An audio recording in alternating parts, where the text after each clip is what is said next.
هنبتدي بقى حضراتكم نتكلم عن الايه الهيومن نيوتريشن والأسئلة بتاعت المالتيبل تشويس and we'll see how we go about it. فبيقول لحضرتك ايه بقى؟ بيقول لك in the pancreas there are groups of cells that make insulin. ده كلام احنا عارفينه واتكلمنا عليه واحنا بنتكلم عن الاسيميليشن بتاع الليفر، وقلنا ان الليفر بتسحب الجلوكوز وتحوله لجلايكوجين في وجود الانسولين. يبقى لما السكر يعلى في دمنا because you've eaten carbs كتيرة، فالسكر glucose levels are increasing in the blood، فالبنكرياس بيطلع الهرمون اللي اسمه انسولين، وهنتكلم عن الكلام ده تاني في درس الهرمونز قدام.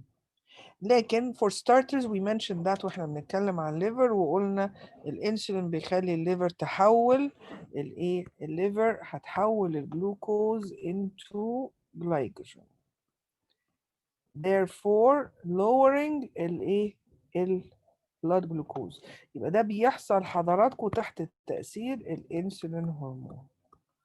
طبعا في هرمون تاني بيشتغل in the opposite direction اللي هو حضرتك جلوكاجون. الجلوكاجون ده هرمون بيطلع برضه من البنكرياس، وبيخلي الجلوكاجون ده بيخلي الليفر تحول جلايكوجين into جلوكوز.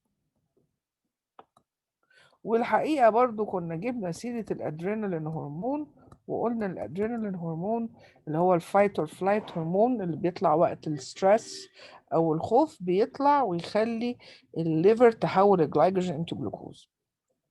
يبقى الليفر بتظبط البلاد جلوكوز ليفل تحت تأثير الهرمونز اللي جاية من البنكرياس.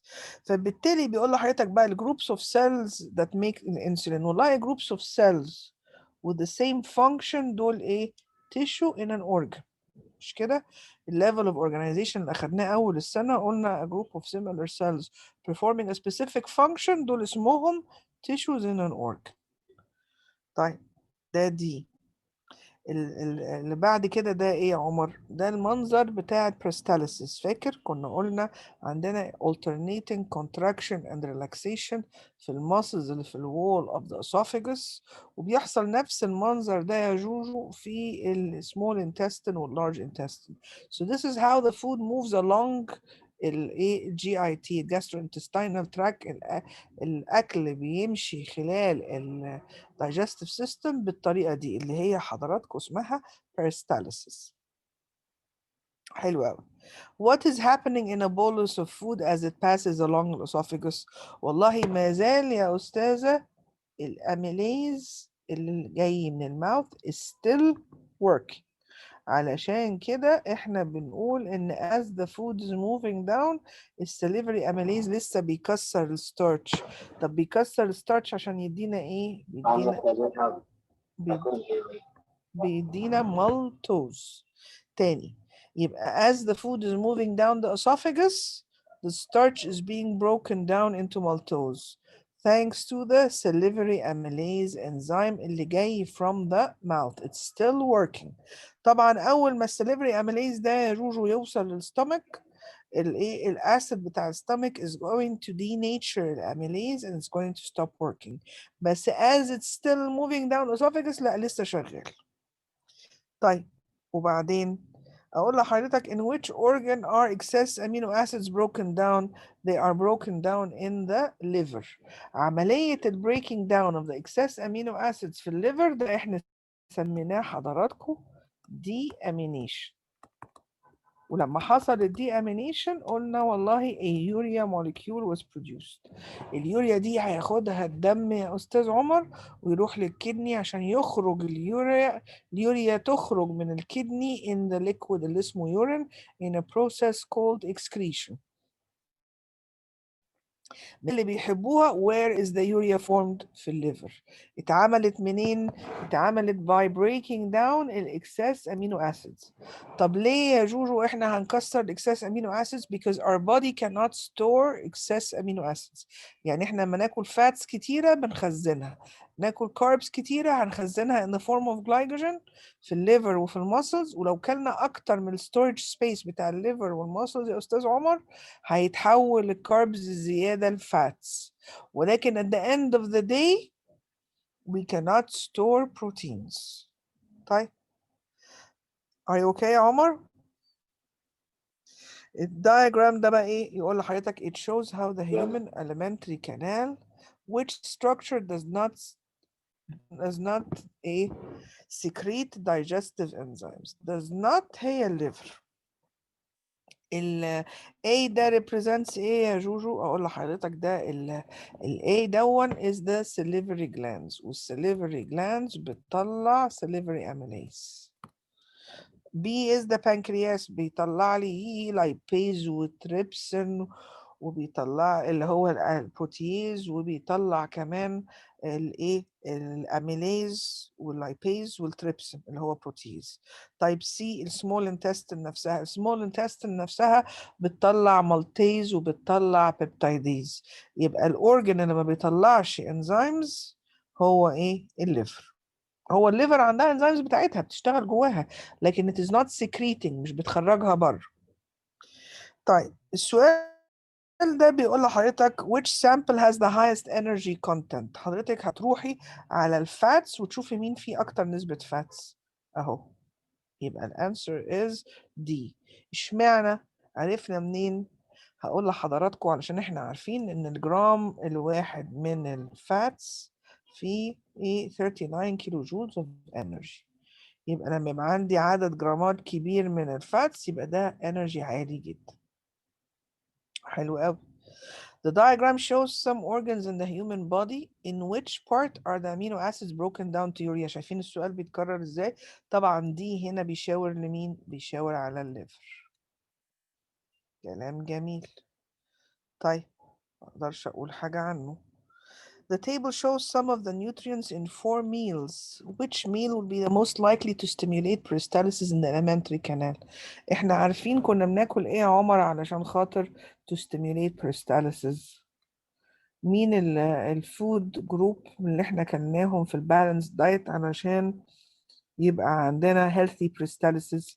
فتقولي لي حضرتك والله في البالانس دايت احنا قلنا ان احنا we need to eat fibers in our diet. ف we're going to go down the column بتاع الفايبرز ونشوف where we have the highest fibers.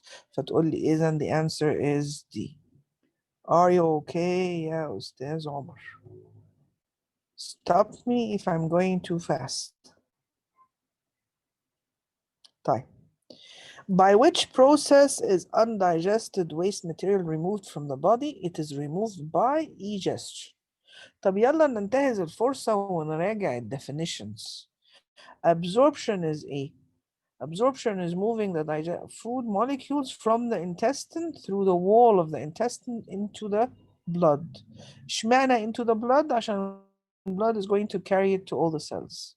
علشان once the food is carried to the other cells, assimilation is going to kick in. Assimilation is ايه بقى؟ Is the food molecules being taken in by the cells and it becomes used by the cell to become part of the cell. يعني يا أستاذ عمر السيل مثلا تاخد السيل تاخد الأمينو أسيدز وتبتدي تشبكهم مع بعض وتعمل بروتينز جواها. يبقى ده هنا بقى بروتين inside the cell، فبقت الأكل اللي أنت أكلته الصبح بقى part of your cell. ده هنا الاسيميليشن. When the food is taken in by the cell and becomes part of the cell تعمل منه structures.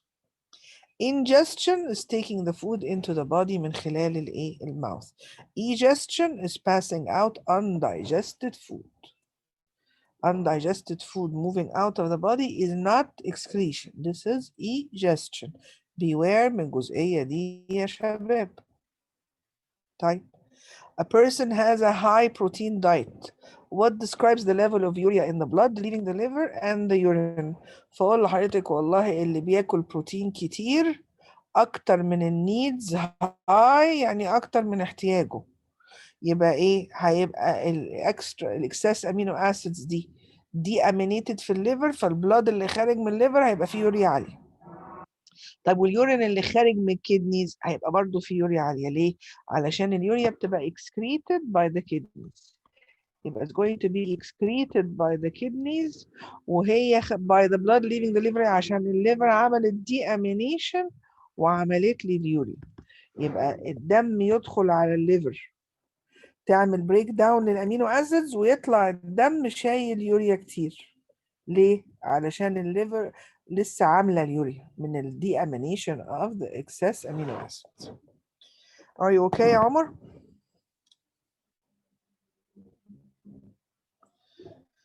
جوجو are you following؟ عندك؟ Yes, I am. اوكي حبيبتي. طيب what is the optimum pH for a stomach protease؟ طبعا pH 2. طب ال pH 2 ده جاي منين؟ فاقول لحضراتكم ده جاي من الهيدروكلوريك. Wait, Miss Omar says he can barely hear anything because of his internet. Oh, I'm sorry. طب can you ask him to relog please? Okay, I will. Thanks.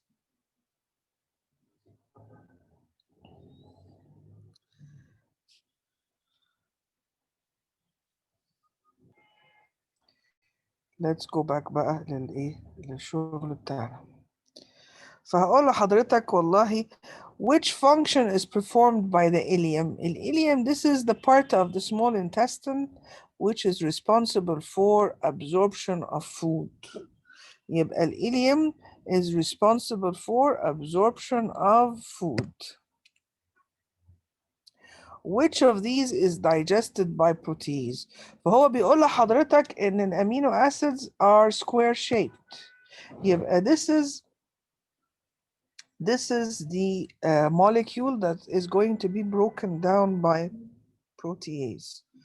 Which of these is going to be broken down by the protease? The polypeptide, the protein molecule. احنا عارفين ان البروتيز بيكسر proteins. فده هنا a protein molecule. يبقى مين من دول is going to have protease working on it? It is the protein molecule. طب ليه مش الامينو اسيد؟ خلاص الامينو اسيد is broken. هيعمل لها ايه البروتيز؟ it's already broken down into the simplest form. او building block. During digestion, large molecules are broken down يا أستاذة جوجو into smaller molecules by which of the following? They're broken down by enzymes. اللي احنا بنوصفه دون حضراتكم is the chemical digestion. اللي احنا بنقول الدefinition بتاعت chemical digestion ايه يا شباب؟ Breaking down large insoluble molecule into a small soluble molecule. أمال ايه الدefinition بتاعت mechanical digestion؟ Mechanical digestion يا جوجو إنه breaking down food into smaller pieces. اشمعنى؟ For two reasons يا أستاذ عمر. So that we can actually pass it through our digestive system, so that we can swallow it. وكمان حضراتكم to increase the surface area for the enzymes to work on it. طيب what is needed in the diet of a man working hard in a hot climate؟ والله يا حضرتك hot climate هيحتاج water and minerals. يبقى definitely هديله extra water.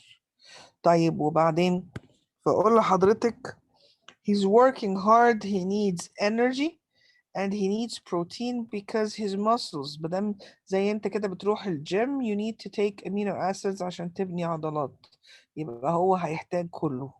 هيحتاج بروتين، هيحتاج high energy food، وهيحتاج water عشان يعوض السويتنج اللي هو بيعمله. طيب the diagram shows the small intestine, the liver and the blood vessel P that joins them. طبعا احنا عارفين انه البلاد فيسل بي ده يا شباب مين يا عمر؟ الهيباتيك بورتال فين اللي احنا كنا بنقول يا جوجو بياخد كل الدايجستد فود ويروح بيه على الليفر اللي احنا قلنا ايه بناخد طلبية السوبر ماركت ونروح بيها على المطبخ. يبقى الهيباتيك بورتال فين ده بياخد كل الدايجستد فود. كل البلاد فيسلز دي جاية من جوه من الكابيلاريز اللي جوه الفيلاي وجايبه الدم بقى اللي مليان الجوديز بتاعتنا اللي كله مليان بقى شي جلوكوز وشي امينو اسيدز والحاجات الحلوه اللي احنا واكلينها وهيروح بيها على ايه؟ على الليفر علشان توزع طلبيه السوبر ماركت. Which carbohydrate is found in blood vessel P and which is found in the liver؟ فتقولي لي حضرتك اللي بيبقى في الدم في blood vessel P it is glucose. طب مين اللي بيبقى متخزن في الليفر؟ ده البوليساكرايد اللارج موليكيول اللي اسمها جلايكوجين. طيب starch is digested by amylase in the mouth but it is not digested in the stomach. The reason for this ايه؟ ان الاميليز ما بيقدرش يشتغل في pH 2 فهيحصل له ايه في الستومك؟ هيبقى denatured في الستومك. يبقى علشان الستومك الpH بتاعها كام؟ الpH بتاع الستومك كام يا عمر؟ pH of the stomach is 2. فلما الاميليز بيروح للستومك it is going to be denatured in the stomach. قول لي يا حبيبي. Miss, could you show me the answers in the last page quickly? Because I couldn't hear anything.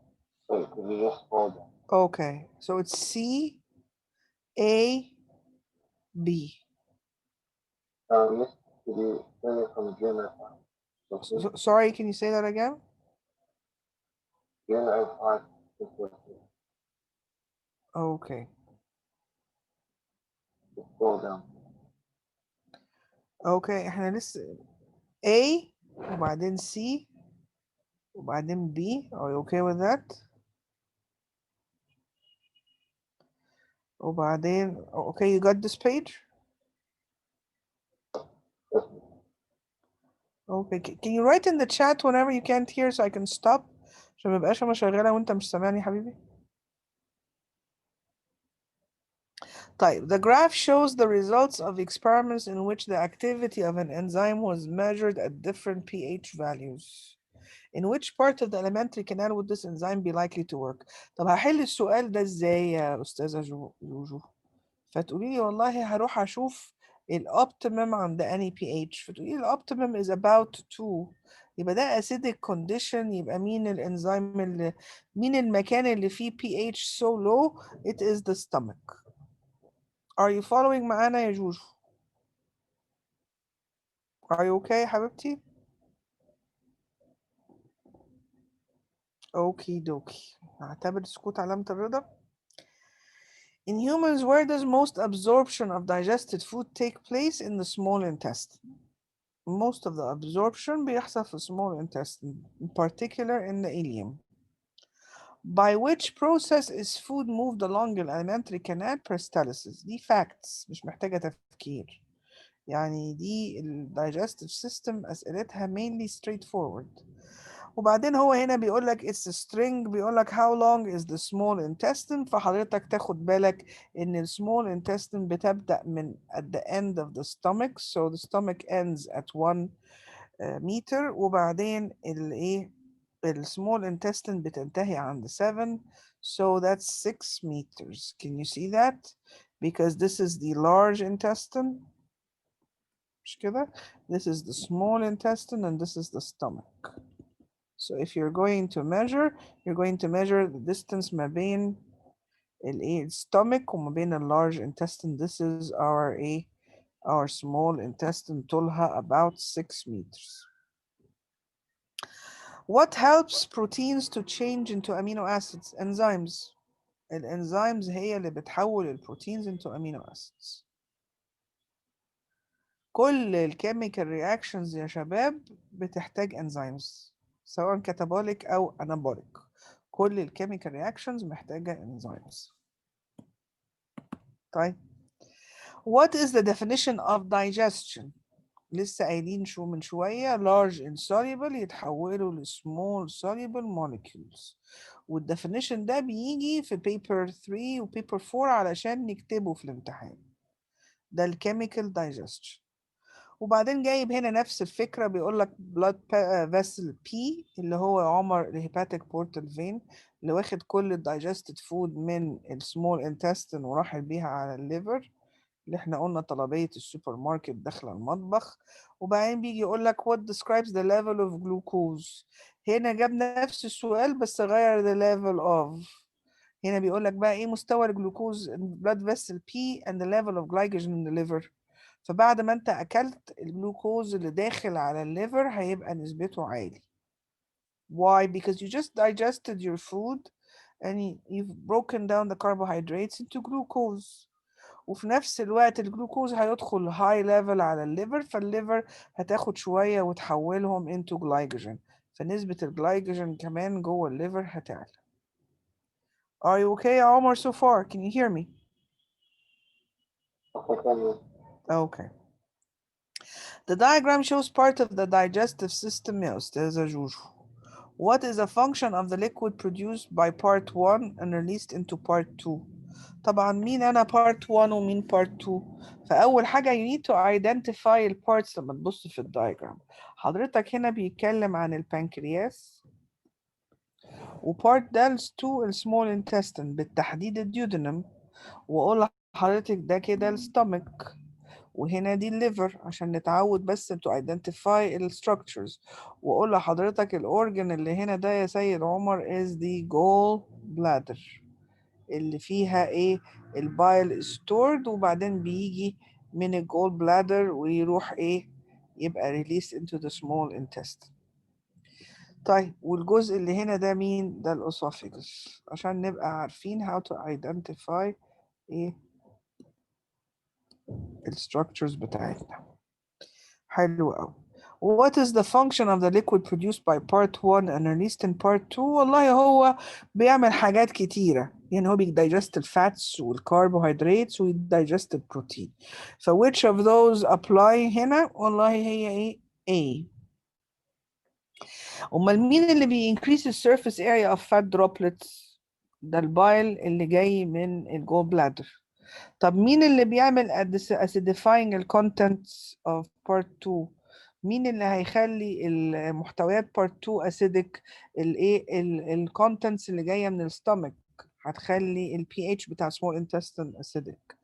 To prevent further digestion of starch، لا دي مش وظيفته، هو اللي هي prevent further digestion of starch الاسيد اللي جوه الستومك.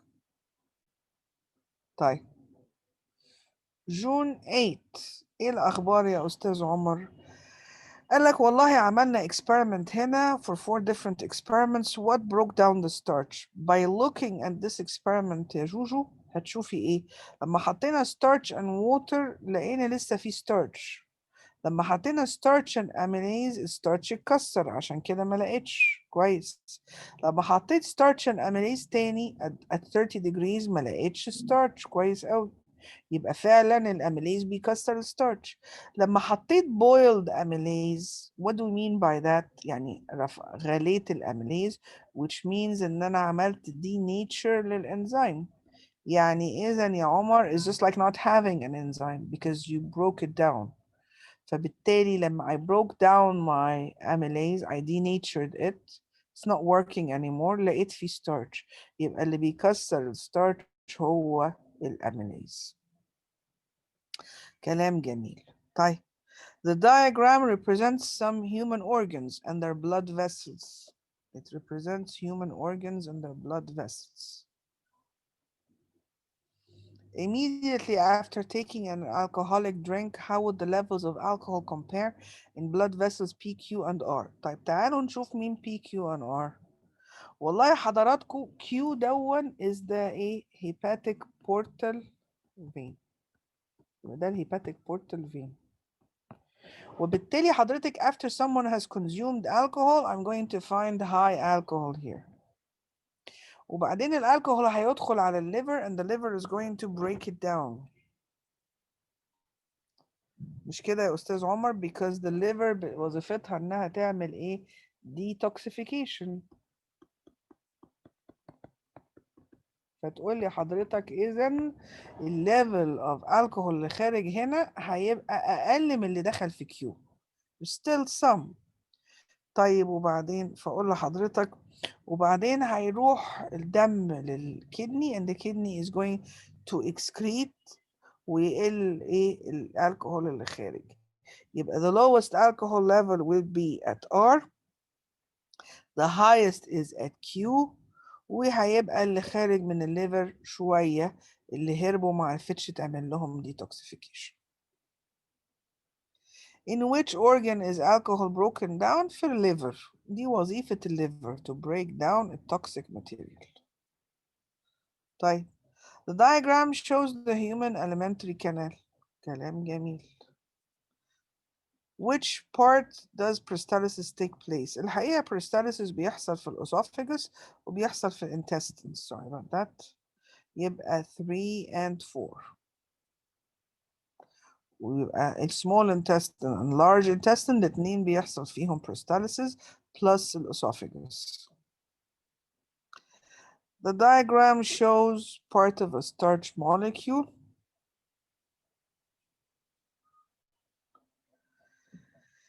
ايه اللي بيحصل بقى هنا؟ Which diagram shows this molecule after it has been completely digested؟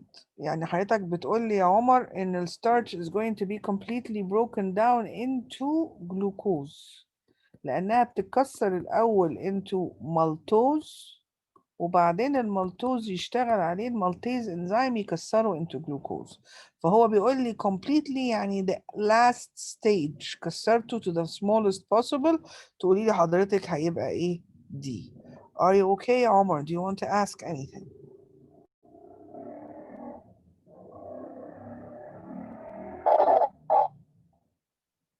Miss, I don't think he can hear you again. He's having poor Wi-Fi.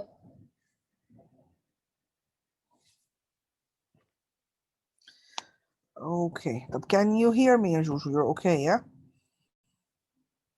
Yes, I am. Are you following اللي احنا بناخده ولا things are like off? Yeah, I am. It's making sense. Okay. After a meal, the concentration of blood glucose increases. Okay, ما احنا اكلنا when we digested the food, absorbed it, وبقى الليفل بتاع الجلوكوز بيعلى في الدم. What then causes the concentration of blood glucose to return to normal؟ فحضرتك تقولي لي ايوه احنا البلاد جلوكوز بيعلى وبعد كده بيرجع ينزل because of ايه؟ Because of the insulin hormone.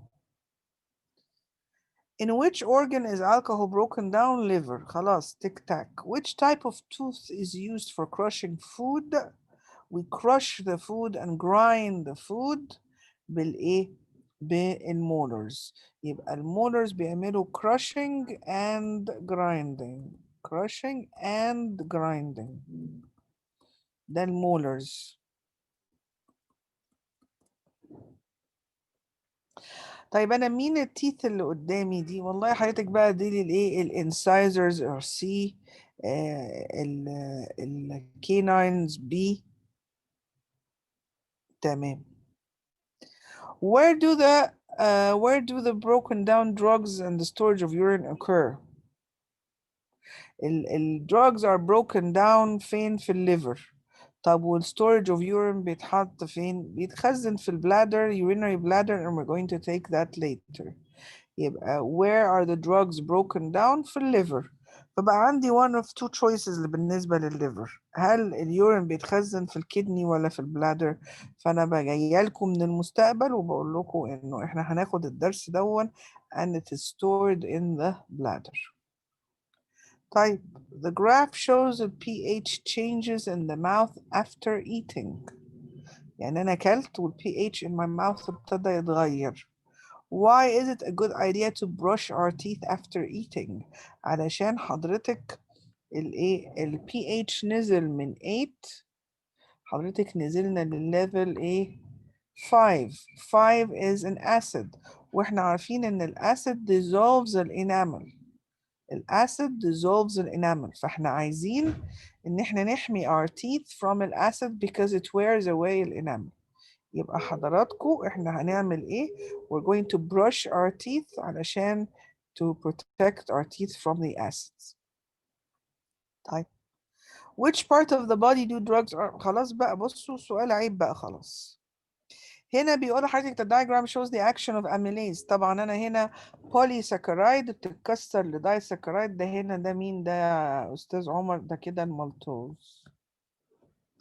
What is the function of the enzyme maltase? It increases the rate of starch breaking into maltose. Facts. مش محتاجة ايه كتر كلام. واقع. Which is an incisor tooth؟ الانسايزرز احنا عارفين قدام. امال مين سي؟ اقول لحضرتك سي دول are the canines. دي دول مين؟ دول المولرز.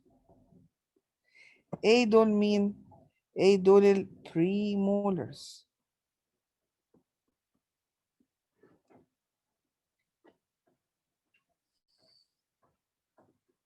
طيب small molecules are used as the basic unit in the synthesis of large food molecules.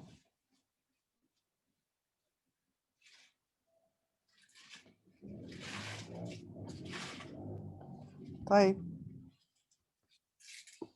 small molecules are used as the basic units عشان نعمل بيهم ال larger molecules اللي هم ال building blocks. Which statement is correct؟ تقولي لي والله الجليسرول is the basic unit of oils. الجليسرول is the basic unit of oils. Fats are made of glycerol and fatty acids. مش كده؟ Facts. Amino acids are the basic unit of proteins. Fatty acids are nothing glycogen. Fatty acids are هما والglycerol are units for lipids. والlipids يعني fats and oils. الsimple sugars بيتعمل منهم الكربوهيدرات مش البروتينز. Dietary fiber passes through several structures after leaving the stomach. In which order does the dietary يعني بيقول لحضراتكم من الآخر كده trace the path along محسن. امشي كده في الدايجستيف سيستم كده، افتكري محسن لما رسمناه كده سوا، تقولي لي والله مشينا من ديودنم وبعدين إليم وبعدين كولون بعدين ريكتم وبعدين خرجنا من الانس، وديودنم ده جاله الأكل من الستمك. طبعا الديودنم وإليم دول السمول انتستين، بس أنا لازم أبقى عارفة إيه يا أستاذ عمر؟ إن the first part of my small intestine is the duodenum followed by the ileum. Which chemical reaction takes place in the stomach? Proteins are broken down by البروتيز اللي اسمه pepsin. مش كده؟ ده كلام مهم. طيب the table shows the main contents of 4 meals. Which meal will be the most effective in preventing constipation؟ احنا عارفين ان انا عشان امنع constipation محتاجة fibers، يبقى هنزل down the column again واشوف فين اعلى ميل فيها fibers عالية، وهي دي اجابتي. Why does chewing food speed up digestion? Because you increase the surface area of the food علشان الانزيمز تيجي in contact مع السبستريت ويحصل عندنا digestion. يبقى chewing is a type of mechanical digestion يا شباب. Mechanical digestion. Why do we do it? To increase the surface area for الانزيمز عشان تيجي تشتغل. The activity of lipase is measured in 4 parts of the gut. وبعدين which part has the most lipase؟ الديودنم، ده المكان اللي جاي له اللايبيز من البنكرياس. When solution X is tested with iodine, a blue black color is observed. طبعا احنا عارفين blue black color ده يساوي ايه؟ equals ايه؟ تقولي لي يا جوجو ده معناه ان في starch present. يبقى احنا عملنا solution X حطينا عليه iodine لقينا فيه starch، وبعد كده جبنا solution X وحطينا عليه، جبنا a different solution Y is added to a new sample of X. جبنا X نضيف كده من غير ابو ايودين ده وحطينا عليه ايه؟ حطينا عليه solution Y، وبعد شوية سيبناه for 30 minutes at 40 degrees Celsius وجينا نحط الايودين عليه لقينا الايودين فضل orange brown، ما قلبش blue black which means انه ده negative. negative يعني ايه يا جوجو؟ ده يساوي no starch present. وبعدين جه قال لحضرتك يعني ايه بقى x و y اللي حصلوا هنا؟ فاقول لك بسيطة، ده معناه ان x ده الستارش و y ده الاميليز اللي اتحط عليه. طيب كلام منطقي. نيجي نبص هنا بقى، بيقول لحضرتك ادي الدايجستيف سيستم. where is amylase made؟ والله الاميليز بيتعمل في 1 اللي هم مين؟ السليفري جلاندز، وبيتعمل في 4 اللي هو البنكرياس. طيب a healthy person eats a very high protein diet. What effect will it have on their urine؟ طبعا اليوريا هتزيد. احنا متفقين. اشمعنى هيلثي؟ يعني الكدني بتاع الليفر بتاعه شغال كويس وايه، والكدني شغاله كويس، فالدنيا ماشيه تمام. طبعا لما الواحد بيتعب بعد الشر ويبقى عنده حاجه مش شغاله الدنيا هتختلف، لكن في الناس الطبيعيه الدنيا المفروض تبقى ماشيه كده. Four types of human teeth زي ما انتم شايفين كده اهو. وادي الكلام اللي كنا بنقوله مع بعض في الحصة، اللي احنا كنا بنقول ايه، ان ده chisel shaped والcanine cone shaped، مش كده؟ Which teeth are used for cutting rather than grinding? 1 و 2. ال grinding are 3 and 4. يبقى ال premolars والmolars بتطحن. They are grinding the food, crushing it, chewing it. لكن الكاتنج مسؤولية اللي في القدام. طيب the diagram shows an experiment kept at room temperature. وحطينا ايه؟ حطينا membrane permeable to small molecules only. يعني استخدمنا a partially permeable membrane.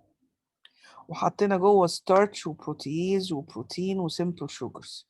ايه اللي هنلاقيه بعد شويه بقى؟ what is present in the waters after 45 minutes؟ هتقولي لي حضرتك ال small soluble molecules خرجت، ال large molecules ما خرجتش، اذا البروتين والستارتش مش هيخرجوا، لكن ال simple sugar هيخرج، والبروتيز هيشتغل على البروتين فيديني ايه؟ يديني امينو اسيدز. يبقى بروتين مش هيخرج، لكن البرودكت اوف بروتين دايجستشن هيخرج، يبقى هلاقي simple sugar وامينو اسيدز. سؤال زي دون انا لازم ابقى عارفه الاجابه واروح ادور عليها، مش بقعد اروح ادور كده واتوه جوه الاجابات، لا. I read the question, I figure out what should be found outside and then go and look for my answer. The diagram shows some of the organs of the human body. كلام جميل. In which organs does the digestion of carbohydrates take place? In which organs does the digestion of carbohydrates take place? الدايجستشن بيحصل في الماوث وبيحصل في small intestine. اشمعنى؟ علشان حضرتك الكربوهيدراتس are broken down by الاميليز والمالتيز، مش كده يا شباب؟ والاتنين دول موجودين في ايه؟ الاميليز طالع من الماوث بيشتغل في الماوث وبيشتغل في small intestine. How does insulin move from the pancreas where it is produced to the cell where it acts? بيتحرك by the blood. بيتحرك by the blood.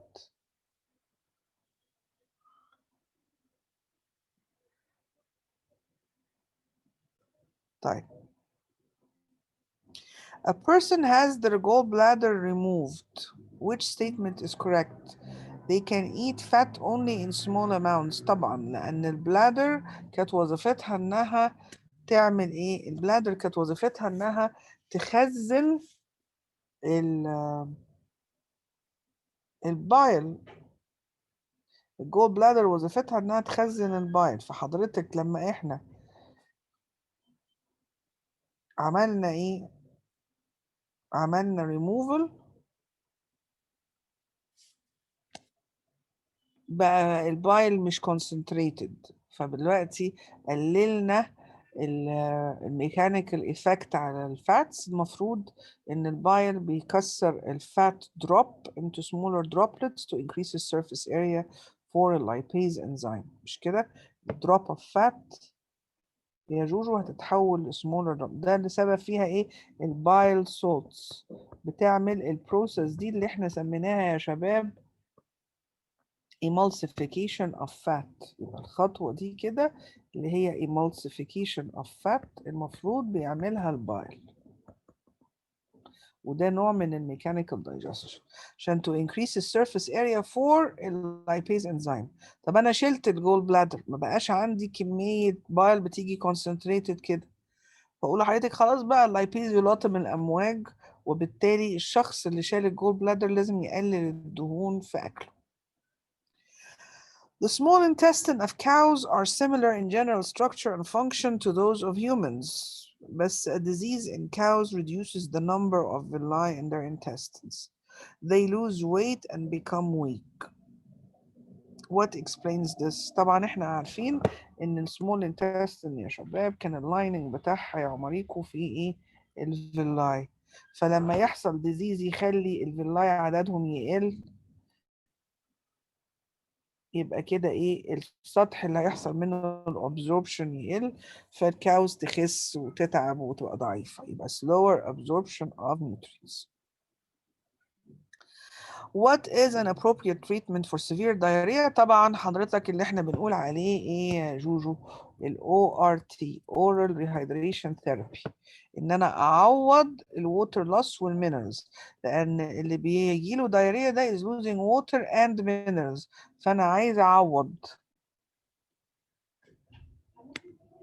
طيب والاور ار تي ده عباره عن ايه؟ عباره عن by the mouth I'm giving them solution of water دايب فيها salts and glucose.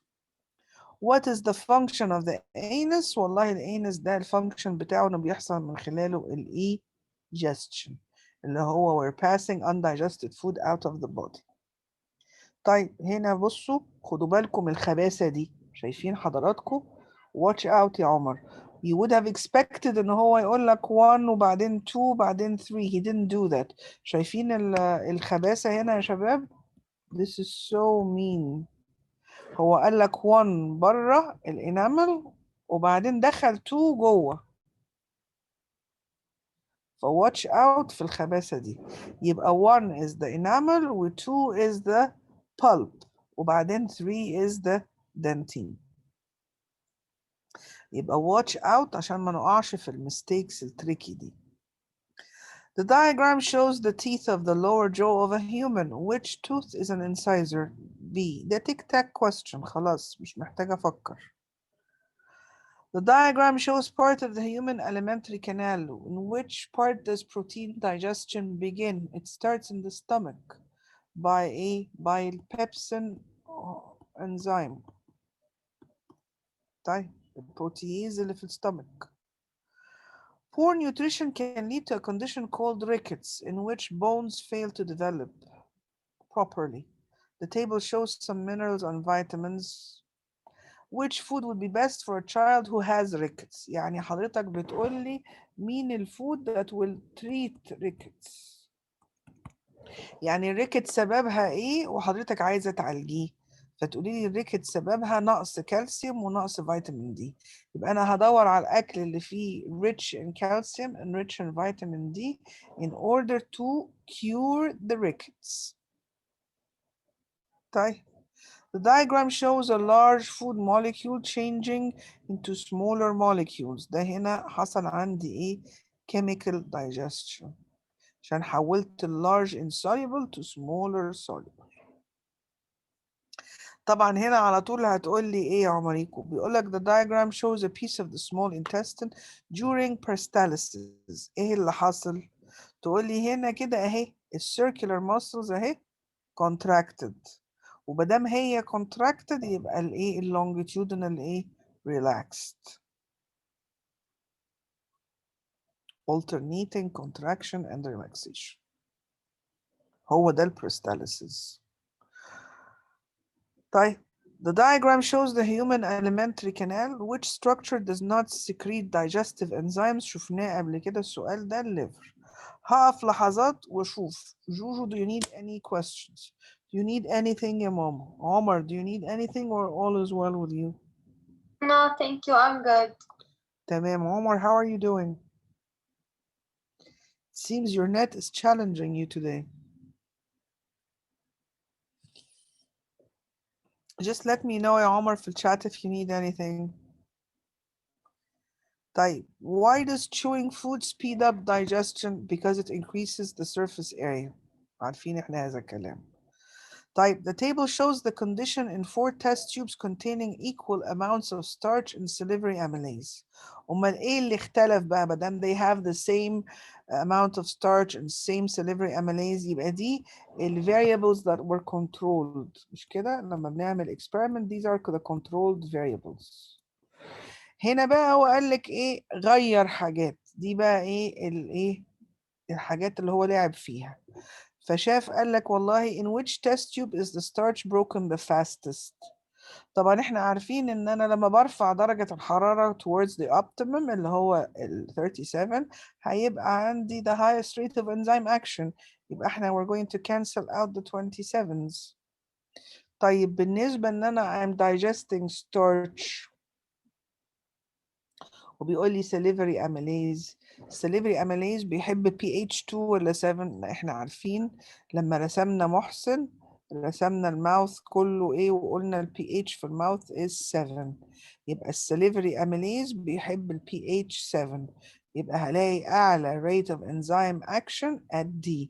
ليه؟ عشان وفرت له ال optimum pH and the optimum temperature. Again هنا بيقول لك which structures secrete enzymes that digest protein. مين اللي هيعمل secretion للانزيم that digest protein؟ هتقول لي حضرتك الستومك والبنكرياس. Facts. بيبسين وتريبسين الاثنين بيطلعوا لي proteases. Facts. The diagram shows part of a protein molecule. What does X represent? X is an amino acid. علشان البروتين البيلدينج بلوكس بتاعته are amino acids. ده كلام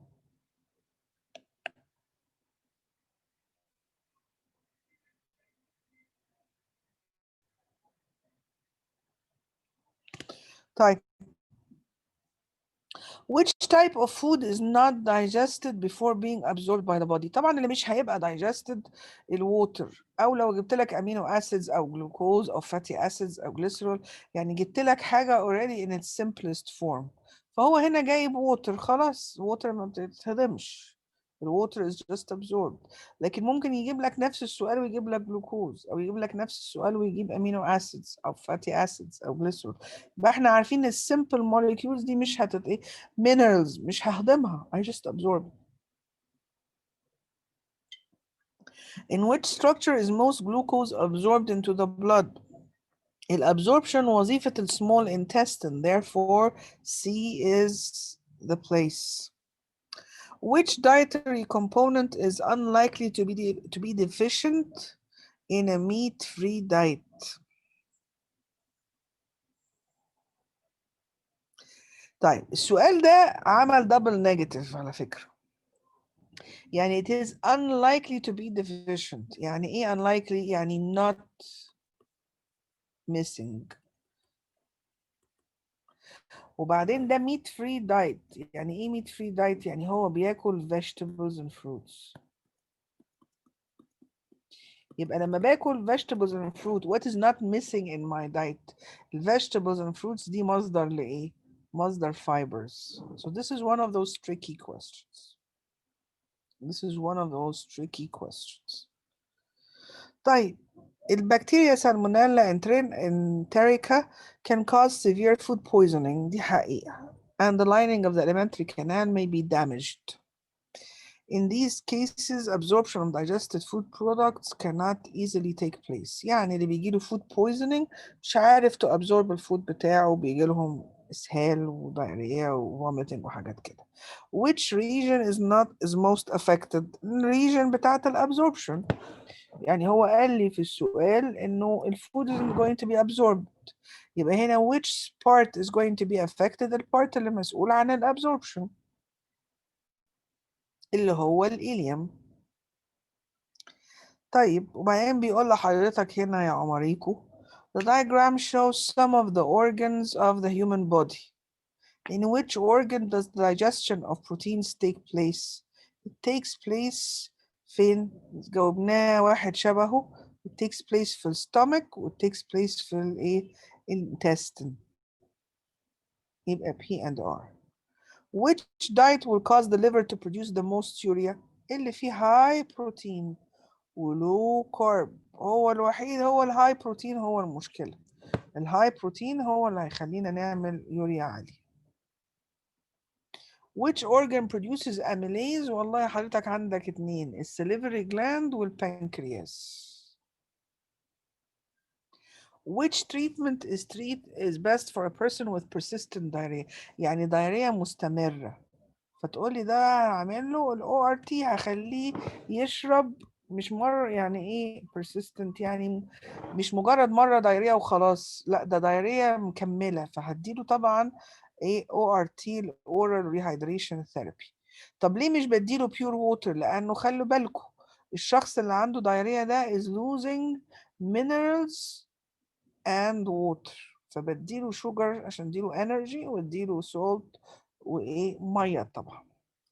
طب ميه فين؟ اقول لك ما تنساش كلمه solution، يعني الحاجات دي are dissolved in water. Which type of food is not digested? Again the water شفناه. Which labeled part absorbs the most water? من labeled parts هو C مطرح اللي فيه most water absorption. لكن أفكر حضراتكم please note، لو أنا جايب لي small intestine و large intestine، لو كان في label small intestine this is where most water is absorbed in the small intestine. يبقى most is absorbed in the small intestine. لكن هو ما جابليش label small، يبقى next in line is the large intestine. Which substances are produced by the action of amylase on starch? الاميليز هيدينا simple sugars. What functions are carried out by the small intestine? Absorption of digested food, absorption of water, ingestion ده بيحصل في المouth. Taking in the food into the digestive system ده بيحصل في المouth. يبقى small intestine بيحصل absorption of food and water. خلي بالكم الامينو acids السوجر الحاجات دي كلها vitamins minerals they are absorbed in solution، بيبقوا دايبين في الميه and they pass through the wall of the small intestine. Therefore احنا بنقول لحضراتكم انه most of the water absorption بيحصل في small intestine. يبقى in order for us to take in ال molecules دي حضراتكم محتاجين ميه. طيب the diagram shows part of the human alimentary canal and associated organs. Where does amylase act on food? بص هنا بقى السؤال يا عمر اختلف. act on food لا، هو acts on food في small intestine مش في A. هو amylase is produced in A، بس هو بيسألك هنا يا جوجو where is it acting? It is acting in the small intestine. Which term is defined as the taking of substance into the body through the mouth? ده ingestion. يبقى taking the food into the body through the mouth ده ingestion. وبعدين بقول لحضرتك the diagram shows part of the human alimentary canal. Which organ produces hydrochloric acid? فأقول لحضرتك بقى؟ الstomach produces hydrochloric acid. الهيدروكلوريك acid بيعمل حاجتين. It provides the optimum pH for الstomach protease اللي هو البيبسين، وفي نفس الوقت الهيدروكلوريك acid دون بيموت الباثوجينز. طب بيموت الباثوجينز ازاي؟ فاقول لحضراتكم ان هو لما بيخلي البي اتش very low كده بيعمل denaturing للانزيمز اللي جوه الباثوجينز، فالانزيمز تبوظ وبالتالي الباثوجينز دي بتموت عشان الانزيمز بتاعتها مش شغاله. طيب what has made the hole in the enamel of the tooth? الديكي دون التسوس دون سببه الاسيد. What is the correct order of the process؟ طبعا انا افكركم enamel وبعدين كل دون كده دون الدنتين وبعدين اللي في النص دون حضراتكم البلب اللي جواه nerves and blood vessels. طيب what is the correct order of the processes that take place in the alimentary canal؟ ingestion وبعدين digestion وabsorption واegestion، وممكن لو حبيت احط لحضراتكم في النص هنا assimilation، او مش في النص بقى احطه هنا شوية هيحصل assimilation وشوية هيحصل لهم بعد الابزوربشن هيحصل assimilation وشوية يحصل لهم egestion. فممكن احط كلمة assimilation بدل egestion، ممكن احط assimilation واحط egestion، يعني يلعب بالكلام ده. In which structure does storage and assimilation occur؟ في الليفر. الليفر بتخزن glycogen، بتخزن iron، بتخزن vitamins K و E و D و A، صح كده؟ يبقى الستورج بيحصل في الليفر والاسيميليشن كده. The diagram shows a human tooth. Which statement best describes the function? It grinds the food. Grinding. لأن اللي قدامنا دون حضرتك إيه؟ مولر. البايتس بتاعت الانسايزر، الكاتنج بتاع الإيه؟ الكاتنج والتيرنج دول بنشوفهم في الكيناينز. يبقى التيرنج ده كيناينز، بايتنج وكاتنج ده، البايتنج ده وكاتنج ده ممكن يبقى انسايزرز، لكن الجرايندنج ده ايه وظيفة المولرز والبريمولرز. To protect some medicine from the effect of gastric juice, some tablets are coated with starch-like substance. Which enzyme digests the coating and what is produced by this action؟ يعني بيقول لك علشان نحمي الأدوية، بعض الأدوية من الجاستريك جوس بنحط عليهم ستارتش لايك كوت، ان هو انت ساعات تاخد كبسولات، مش بيبقى قرص، يبقى كبسولة.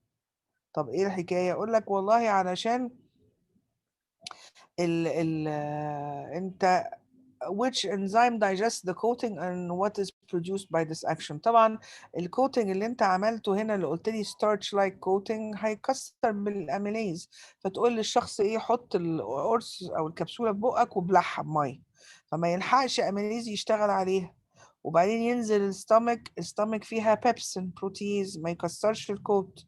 بعد كده بقى يروح الكبسولة للسمول انتستين يشتغل عليها الاميليز ويطلع simple sugars. طيب in which part are amino acids broken to form urea؟ تاني الليفر. طيب which occurs during digestion؟ الستارش بيكسر by amylase ويديني simple sugars. Facts. Which type of tooth does this diagram show؟ الدايجرام ده بيوريني ايه؟ مولر. عرفنا منين انه مولر؟ حضرتك ليه سطح، بصوا حضراتكم في سطح، ما هوش شارب ايدج، ده ليه سطح اهو، كل ده سيرفيس اهو اللي احنا بنسميهم كاسبس، وفي نفس الوقت عندنا اكتر من روت. Which statement describes assimilation؟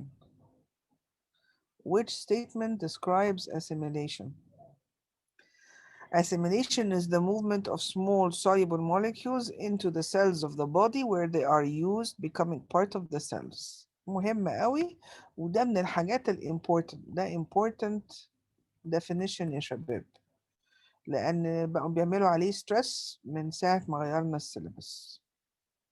What are functions of the hydrochloric acid in the gastric juice؟ والله it provides an optimum pH and kills the bacteria. واتفقنا انه بيعمل killing للبكتيريا بايه؟ ان هو بيعمل denaturing للانزيمز بتاعتها. وبعدين بيقول لك هنا ده somebody's teeth, some of their teeth are missing. What would the person find difficult؟ طبعا for grinding هيبقى عنده مشكلة في الجرايندنج، لأن back هنا كان مين اللي missing؟ تقولوا لي he's missing البريمولرز والمولرز، وده الفانكشن بتاعهم اللي هو الجرايندنج. عفوا. طيب which chemical reaction takes place in the mouth؟ الستارch is broken down into simple sugar. هو قال لي chemical طبعا، لكن في الماوث بيحصل كمان mechanical.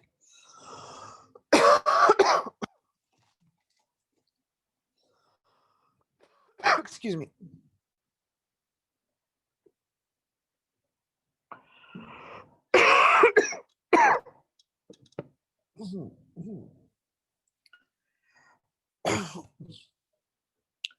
Which stage of, okay, excuse me.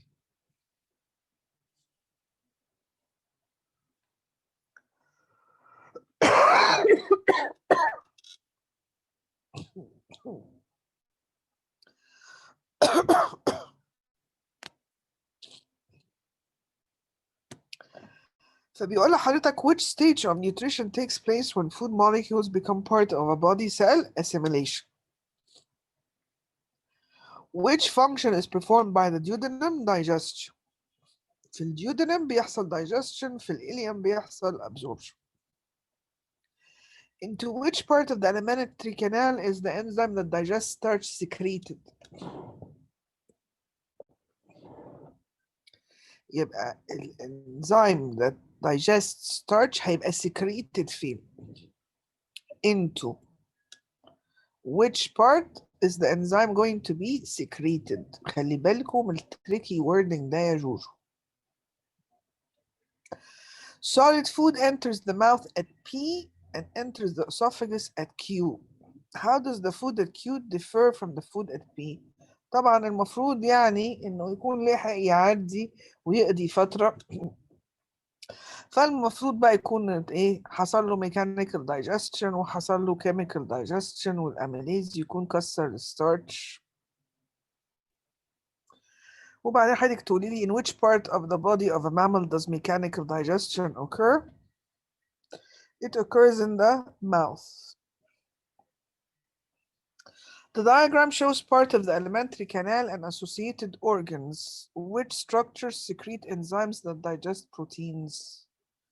الانزيمز that digest protein بيطلعوا من البنكرياس والستومك اللي هو V and W. A person eats a large bowl of rice. What happens to the amount of insulin, glucagon, or glycogen in their body? أكل رايس يبقى ده carbohydrates، مش كده؟ carbs.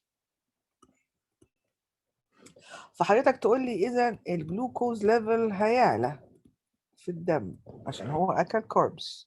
فلما الجلوكوز هيعلى تقول لي حضرتك إذا البنكرياس هيطلع انسولين مش هيطلع جلوكاجون، والبنكرياس لما يطلع انسولين الليفر هتحول الجلوكوز into جلايكوجين علشان تظبط نسبة السكر في الدم عشان ما يعلاش. يبقى حضرتك بتقول لي يبقى this is the outcome، انه الانسولين هيزيد، الجلايكوجين هيزيد، والجلوكاجون هيقل، لان احنا مش عايزين نرفع السكر، احنا عايزين نقلله. The diagram shows a villus. The arrows show the direction of flow within the vessels associated with the villus. Which vessel carries blood to the liver? اللي هيcarry the blood to the liver is the blood coming out of the capillary، الارتريول اللي خارج اللي هو دي. طب B و C دول مين يا عمر؟ دول اللاكتيلز. دي اللاكتيلز اللي هي هتروح للليمف فيسلز، ملهاش دعوة خالص بالبلاد سبلاي. يبقى أنا A ده داخل على الكابيلاريز، ودي ده اللي خارج، فطبعا اللي خارج هو اللي هيروح على الايه، الهيباتيك بورتال فين.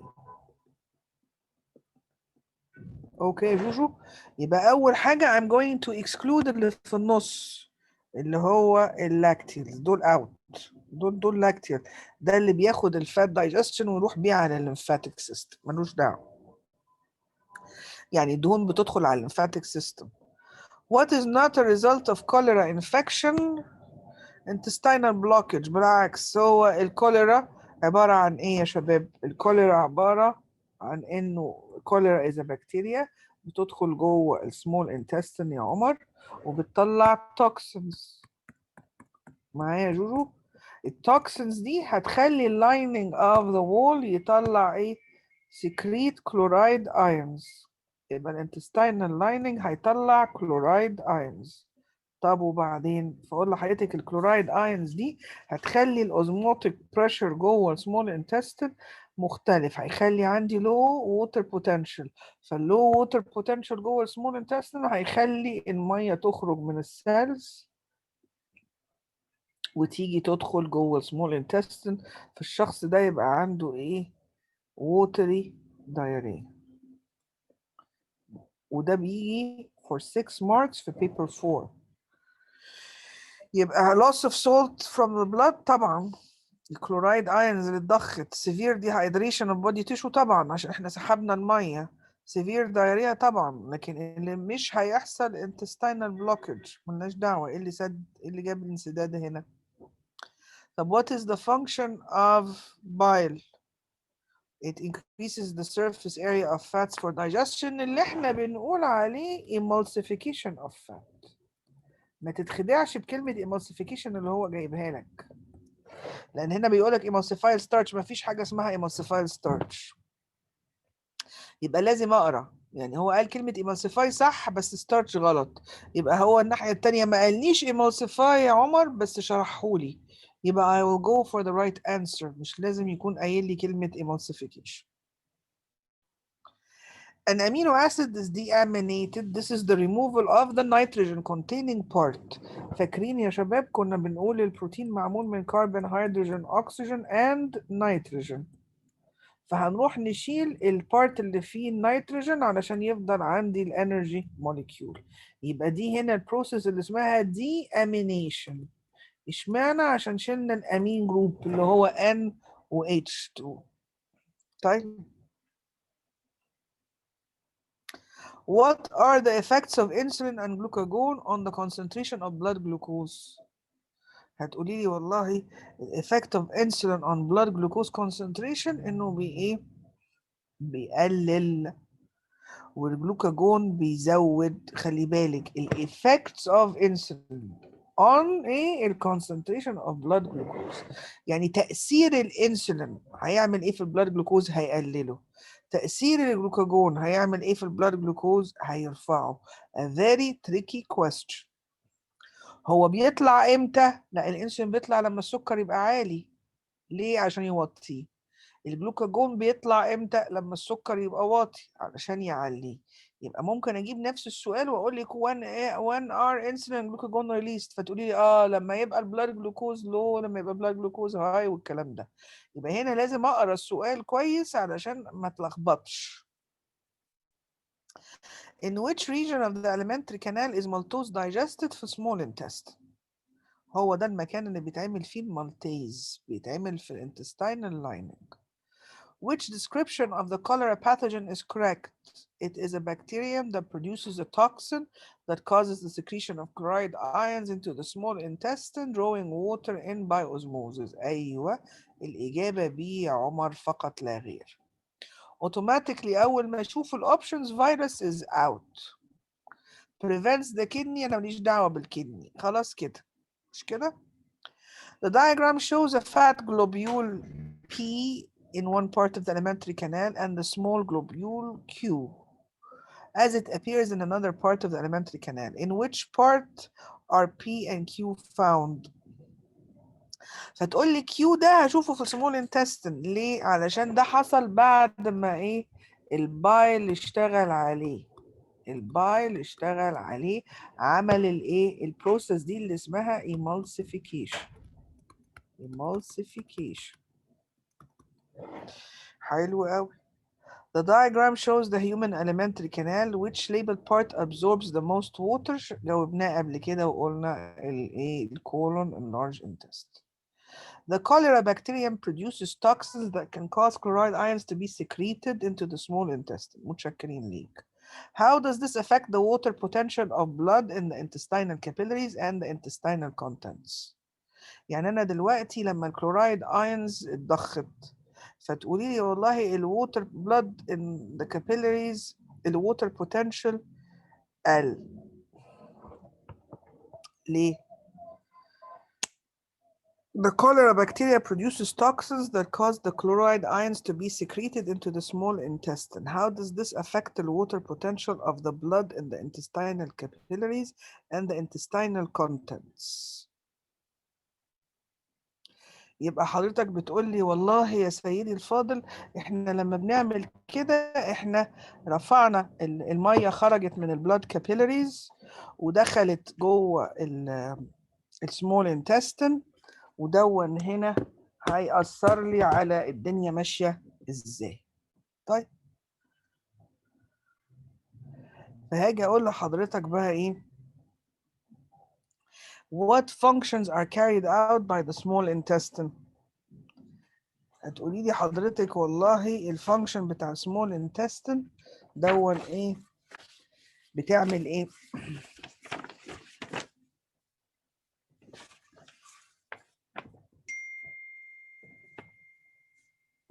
بتعمل ايه بقى small intestine؟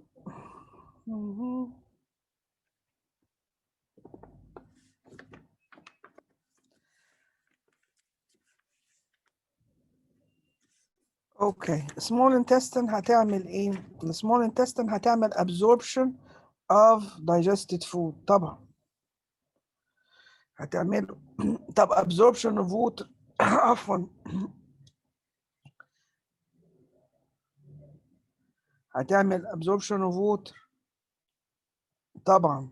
هل هيحصل ingestion؟ اقول لحضرتك لا. الانجستشن دي بتاعت مين؟ الانجستشن ده حضرتك بتاع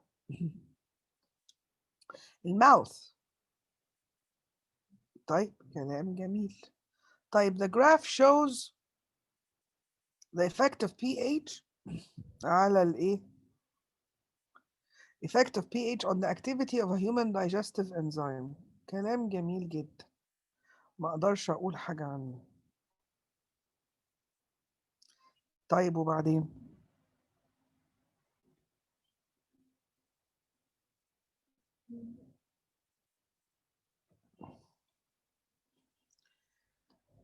في حاجة مش مريحاني بس ثواني. فتقول لي حضرتك ايه بقى؟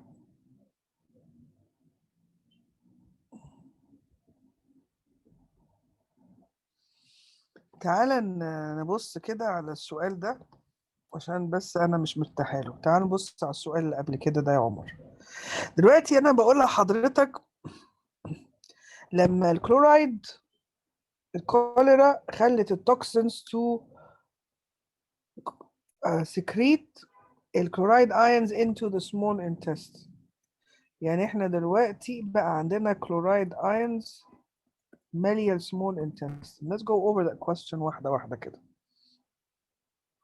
فدلوقتي الووتر بوتنشال جوه السمول انتستين حصل له ايه؟ هو واقف عند this point بيقول لك the cholera bacteria produces toxins that cause the chloride ions to be secreted into the small intestine. He stopped at this point. How does this affect the water potential of the blood in the intestinal capillaries and the intestinal contents? فتقول لي حضرتك والله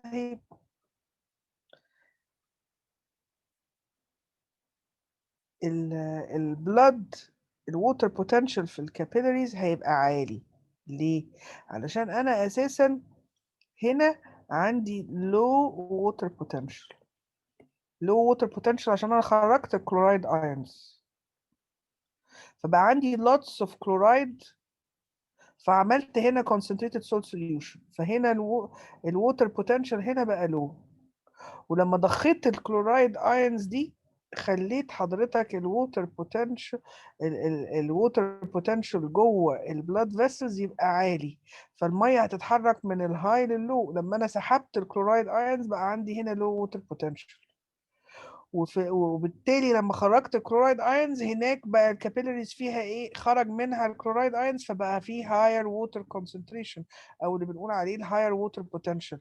يبقى انا هنا this is not the correct answer.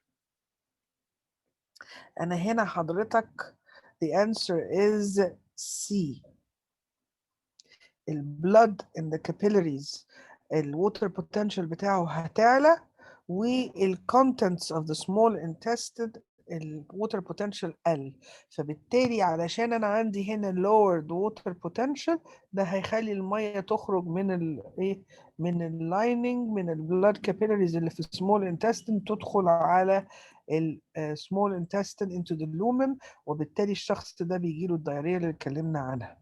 يبقى هنا because ال concentration عالي والwater potential قل، فالمية هتتحرك من الهاي في البلاد vessels high water potential to the low in the small intestine اللي هي by osmosis. يبقى هنا ال correct answer is C مش B. My apologies. سؤال ما كانش مريح بالنسبة لي. طيب fair enough. طيب what functions are carried by the small intestine قلنا. what is the enzyme؟ احنا قلنا الانزيم اللي بيبقى most active في الacid condition ده البيبسين، وبعدين بقول لحضرتك هنا ايه البارت الأخير. What is the correct order of the processes that take place in the alimentary canal؟ أول حاجة ingestion، وبعدين digestion، وبعدين حضرتك absorption، وبعدين egestion. طيب كلام جميل. Which term is defined as the taking of substance into the body through the mouth? Then ingestion. Statements 1 to 4 describe the stages of development of the cholera. Put them in the correct order. أول حاجة طبعا احنا بناكل contaminated food والايه والكوليرا بكتيريا بتدخل into our small intestine. هو ما ابتداش من البوينت دي. بعدين بيقول لك toxins are produced by the pathogenic bacteria. شغال. يبقى أول حاجة 4. وبعدين تقولي بعد كده هيجي the chloride ions are secreted into the gut. يبقى دون اللي جاي بعدها 4-1. وبعد كده بيقول لحضرتك this is going to cause a osmosis causes water to move into the gut. يبقى بعد ما الكلورايد ions دخلت جوه small intestine حضرتك بتقول لي يا أستاذ عمر بقى عندي low water potential هنا، المية هتتحرك من الهاي to the low by osmosis.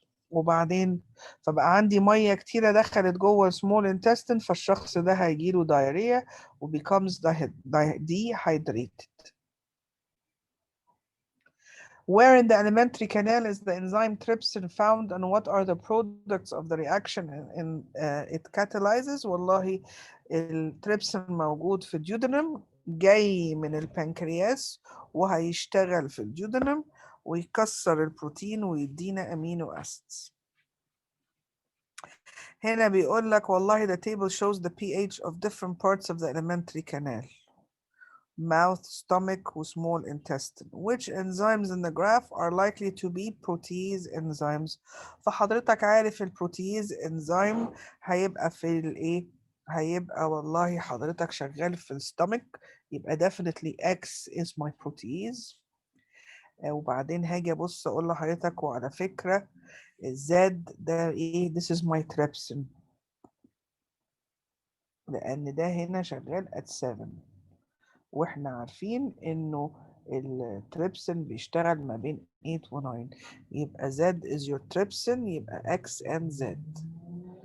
The diagram shows a villus structure. معلش يا شباب اصمدوا خلاص بخلص. P and Q absorb different products of digestion. Which row identifies؟ والله Q is your lacteal، وبالتالي يا جوجو اللاكتيال بيمتص الفاتي اسيدز. P ده ايه؟ الكابيلاري اللي هيمتص كل حاجة تانية. يبقى P هيمتص الجلوكوز و Q هيمتص الفاتي اسيدز. Which stage of nutrition takes place when food molecules become part of a body cell? Assimilation. Which substrate, enzyme, and product are correctly named? maltose بيكسر by maltase ويدينا جلوكوز. Facts. Which are the labeled parts correctly؟ احنا جاوبنا السؤال ده قبل كده وقلنا خلي بالك من الاوردر انه 1 is the enamel و 2 is the pulp وبعدين 3 is the dentine. What is the function of the lacteal in the villus؟ It absorbs the fatty acids. وآخر سؤال in which part of the body of a mammal does mechanical digestion occur؟ It occurs in the mouth. بيحصل في small intestine، بيحصل في الستومك، لكن هو ما جابش هذا الكلام.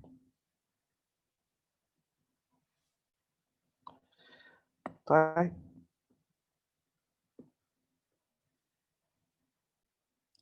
وبكده يا شباب نكون خلصنا ال multiple choice بتاع paper 1 and paper 2 بتاع ال digestive system. هسيبكم في رعاية الله وأمانه وإن شاء الله نتقابل المرة الجاية نحل ال multiple choice بتاع circulatory system. السلام عليكم.